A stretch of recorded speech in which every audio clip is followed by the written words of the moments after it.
Today I want to talk about a form of all or none thinking and how it stems from the words we choose, both when we say them out loud and when we say them in our minds. How this leads to a habit of thinking in extremes that might not benefit us. And is there a better way?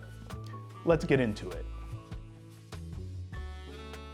I noticed that oftentimes when I was frustrated or had a tough day at work, or if there was a little mishap throughout the day, I would describe my day or the incident as terrible, or it was horrible, or even that it sucked balls. I would rant about how awful it was to get a flat tire or being reprimanded at work, as if I were the only person that those things had ever happened to. When the truth was, most of the time, I was just a little bit more than inconvenienced. And while sure, the circumstances were less than ideal, they could be fixed.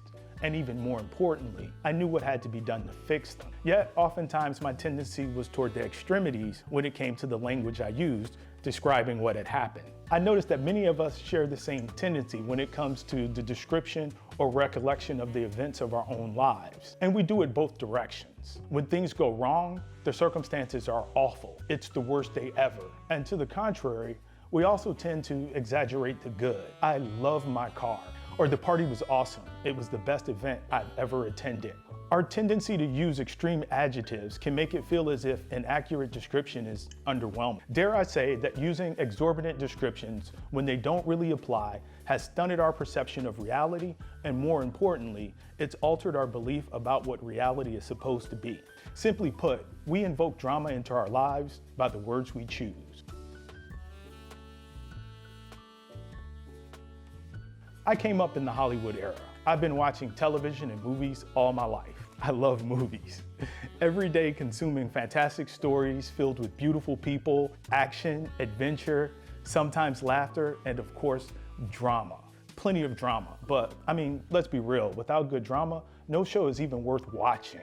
But it's the same dramatized version of reality from television, film, and social media that has conditioned us to compare, emulate, and sometimes heighten the drama in our own lives. In comparison to what we consume, many of our lives may seem mundane, and we've been simultaneously conditioned to crave drama.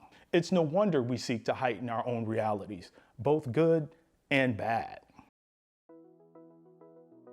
But the irony is, our lives are usually quite the opposite. In most cases, it's our ability to limit, sometimes eliminate, and manage drama that is directly proportional to our ability to run our own lives. And much of that begins with perspective.